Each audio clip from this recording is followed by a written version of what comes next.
தமிழக முதல்வர் மதிப்பிற்குரிய திரு ஸ்டாலின் அவர்கள் இன்னைக்கு அமெரிக்கா போயிருக்காரு. அங்கே போயிட்டு அங்கே இருக்கக்கூடிய பெரிய கம்பெனி முதலாளிகளை பார்த்து பேசி தமிழ்நாட்டுக்கு முதலீட்டை கொண்டு வருவதற்காகவும் அவங்க இங்கே புது ஃபேக்ட்ரிஸை ஆரம்பிக்கணும் அப்படின்றதுக்காகவும் பேச்சுவார்த்தை நடத்துறதுக்காக போயிருக்காரு. இதில் ஒரு சின்ன பிரச்சனை என்னென்னா, ஒரு 3-4 நாள் கழித்து போயிருக்கலாம். ஏன்னா நாளைக்கு தான் போய் சேருவார். சனி ஞாயிறு லீவு, திங்களும் லீவு அங்கே. ஏன்னா லேபர் டே அப்படின்ட்டு லாங் வீக்கெண்ட் சொல்லுவாங்க. யாரும் வேலைக்கெல்லாம் போக மாட்டாங்க. ஸோ 3ஆம் தேதி மேலே போயிருந்தார் அப்படின்னா அந்த 3-4 நாள் அங்கே இருக்கக்கூடிய ஸ்டே எக்ஸ்பென்சஸ்லாம் சேவ் பண்ணிக்கலாம். அதை விடுங்க, அது சின்ன விஷயந்தான். அங்கே போயிட்டு இவர் பேச்சுவார்த்தையில் நடந்ததுக்கப்புறம் இவர் புரிந்துணர்வு ஒப்பந்தத்தை கையெழுத்து போடுவதாக சொன்னாங்க. அது என்னடா இது புரிந்துணர்வு ஒப்பந்தம் அப்படின்ட்டு நம்ம பார்க்கலான்னு பார்த்தா, இங்கிலீஷில் சிம்பிளாக மெமரண்டம் ஆஃப் அண்டர்ஸ்டாண்டிங்பாங்க, MOU ஷார்ட்டாக. இது எந்த பிஸ்னஸ் மேன் கேட்டாலும் சொல்லுவாங்க இது MOUனா என்ன அப்படின்ட்டு. உங்களுக்கு சிம்பிளாக புரியறதுக்கு ஒரு சின்ன எக்ஸாம்பிள் சொல்கிறேன்.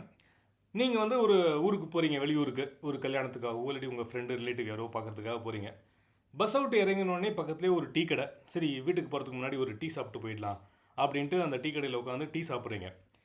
அப்போ பேச்சு கொடுக்குறீங்க டீ ஆத்துறவர்கிட்ட. அப்படியே பேசிகிட்டு இருக்கும்போது 2 பேரும் ஃப்ரெண்ட் ஆகிடுறீங்க. அப்போ நீங்கள் அந்த டீ கடைக்காரர்கிட்ட சொல்கிறீங்க, சார் உங்கள் டீ ரொம்ப நல்லா இருக்குது, நான் ஒரு வாட்டி இந்த ஊரில் வரும்போது கண்டிப்பாக உங்கள் கடைக்கு வந்தால் நான் டீ குடிப்பேன் அப்படின்னு சொல்கிறீங்க. அவரும் ரொம்ப சந்தோஷம் சார், நீங்கள் வாங்க, அப்படி நீங்கள் கண்டிப்பாக எங்கள் கடைக்கு தான் வரணும் அப்படிங்கிறாரு. இது தாங்க MOU. நான் உங்கள் கடையில் டீ குடிக்கிறதுக்கு விருப்பப்படுறேன் அப்படின்னு சொல்கிறதும், டீ கடைக்காரன் கண்டிப்பாக வாங்க எங்கள் கடைக்கு அப்படின்னு சொல்கிறது தான் MOU. இந்த MOU இன்றைக்கி இந்த கம்பெனிக்காரங்க தமிழ்நாடோடு போடுவாங்க, நாளைக்கு ஆந்திரா சீஃப் மினிஸ்டர் போனால் அவரோட போடுவாங்க, ஹரியானா சீஃப் மினிஸ்டர் போனால் அவரோடையும் போடுவாங்க. ஸோ இதனால் ஒரு பெரிய விஷயம் இல்லை. இந்த MOU எவ்வளோ தூரம் கன்வெர்ட் ஆகுது பிஸ்னஸாக அப்படிங்கிறது தான் முக்கியம். இப்போ பார்த்தீங்கன்னா கன்வர்ஷன் ரேட்ஸ் ரொம்பவே பேத்தட்டிக்காக இருக்குது, ரொம்பவே கேவலமாக இருக்குது. அடுத்த விஷயம் பாருங்கள். தமிழ்நாட்டில் 2021 இன்வெஸ்ட்மெண்ட் கான்க்ளேவ் அப்படின்னு ஒரு ஈவெண்ட் நடத்தினாங்க. அதில் ரிப்போர்ட்டட் நம்பர் பார்த்தீங்கன்னா 35,000 கோடிக்கு MOU போட்டிருக்காங்க. அப்புறம் குளோபல் இன்வெஸ்ட்மெண்ட் மீட் அப்படின்னு சொல்லிட்டு ஒரு ஈவெண்ட்டு இந்த ஜனவரியில் நடந்திருக்கு. அதில் பார்த்தீங்கன்னா 6,00,000 கோடி இன்வெஸ்ட்மெண்ட் பண்ணுறதா கமிட்மெண்ட் கொடுத்துருக்காங்க, MOU போட்டிருக்காங்க. இதில் எவ்வளோ தூரம் இந்த நம்பர்ஸ்லாம் கன்வெர்ட் ஆகிருக்குன்னு பார்த்தீங்கன்னா ரொம்பவே கம்மி தான். இன்னொரு பாயிண்ட் என்னென்னா, வெளியூர் போனால், இப்போ for example CM sir Dubai போயிட்டு வந்தார். துபாயில் பார்த்தீங்கன்னா 9,000 கோடிக்கு MOU போட்டிருக்காரு. இவ்வளோ தூரம் செலவு பண்ணி வெளிநாடுகள்லாம் போனால் 9,000 கோடி, இங்கே வீட்டில் உட்காந்துக்கிட்டாப்புல ஒரு ஈவெண்ட் நடத்தினோம் அப்படின்னா 35,000 கோடி, 6,00,000 கோடின்னு MOU சைன் ஆகுது. இதுக்கு ஏன் நம்ம செலவு பண்ணி அவ்வளோ தூரம் போனோம் அப்படிங்கிறது நமக்கு புரியல. ஆனால் கண்டிப்பாக வெளிநாடு போகணும், நம்மளுடைய பேரெல்லாம் கொண்டு போய் எல்லா இடத்துலையும் சேர்க்கணுங்கிறதுல சந்தேகம் இல்லை.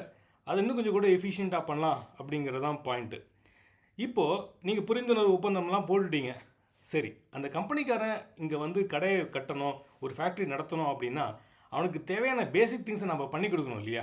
இந்த பெரிய கம்பெனிக்காரங்க தமிழ்நாட்டில் ஒரு ஃபேக்ட்ரி நடத்தணும் அப்படின்னு நம்ம எதிர்பார்த்தோம்னா அவங்க என்ன கேட்பாங்க நம்மக்கிட்ட, சார் எங்களுக்கு ஒரு நல்ல இடம் வேணும், அந்த ஒரு பெரிய இண்டஸ்ட்ரியல் பார்க்கில் நீங்கள் தரணும் அதை.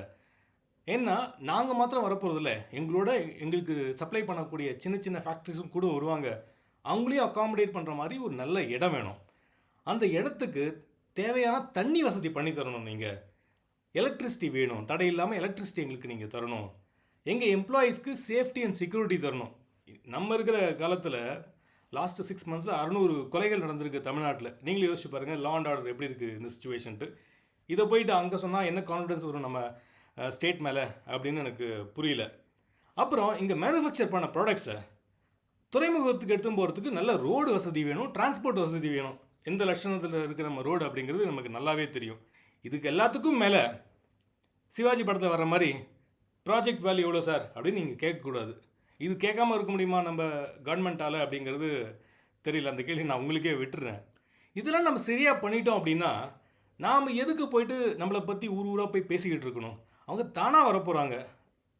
இந்தியாவுக்கு வரணும்னு ஒரு கம்பெனி முடிவு பண்ணிடுது அப்படின்னா எந்த ஸ்டேட்டில் லா அண்ட் ஆர்டர் நல்லா இருக்குது, இந்த மாதிரி வசதிகள் நல்லா இருக்குன்னு அவங்களே சூஸ் பண்ண போகிறாங்க. அவங்களுக்கு ஒரு டீம் இருக்கும், அனலைஸ் பண்ணுவாங்க. ஹரியானா, மகாராஷ்டிரா, தமிழ்நாடு, ஆந்திர பிரதேஷ்னு போட்டு பார்த்துட்டு எங்கே அவங்களுக்கு பெஸ்ட் ஃபிட்மெண்ட் இருக்குது, எங்கே ஈஸ் ஆஃப் டூயிங் பிஸ்னஸ் நல்லா இருக்குன்னு பார்த்துட்டு அவங்களே முடிவு பண்ண போகிறாங்க. நம்ம இந்த பேசிக் திங்ஸை சரியாக பண்ணிட்டோம் அப்படின்னா நம்ம ஊராக போயிட்டு நாங்கள் தான் பெஸ்ட்டுன்னு சொல்லிட்டு இருக்கணுன்ற அவசியமே இல்லைங்களா. இப்போ பாருங்கள், இந்தியாவோட ஜிடிபி அப்ராக்சிமேட்டாக வந்து 3 ட்ரில்லியன் டாலர்ஸ், சரிங்களா. தமிழ்நாட்டோட ஜிடிபி அதில் வந்து 10%, அப்ராக்சிமேட்லி $350 பில்லியன். ஆனால் இந்தியாவுக்கு வரக்கூடிய ஃபாரின் டைரக்ட் இன்வெஸ்ட்மெண்ட் சொல்கிறாங்க இல்லையா, அந்நிய முதலீடு, அதில் 5% கூட இல்லை தமிழ்நாட்டில்.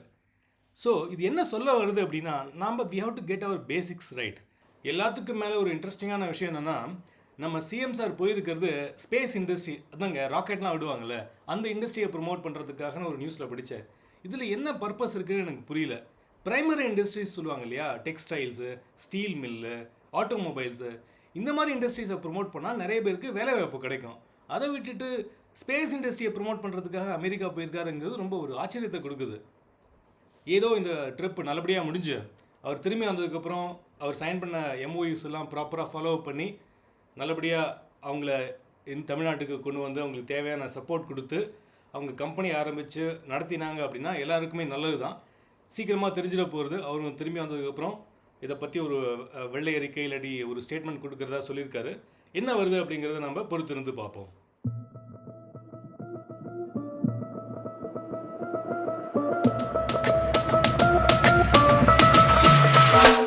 நான் போடுற கண்டென்ட் பிடிச்சிருந்ததுன்னா லைக் பண்ணுங்கள், ஷேர் பண்ணுங்கள். பிடிக்கலைன்னா திட்டுங்க கமெண்ட்ஸில். ஆனால் கண்டிப்பாக சப்ஸ்கிரைப் பண்ணுங்கள். இது நம்ம நியூஸ் மேட்டர்ஸ் நவ் சேனல். அடுத்த இன்ட்ரெஸ்டிங்கான வீடியோவில் உங்களை பார்க்குற வரைக்கும் this is me Venkatesh signing off. Bye bye.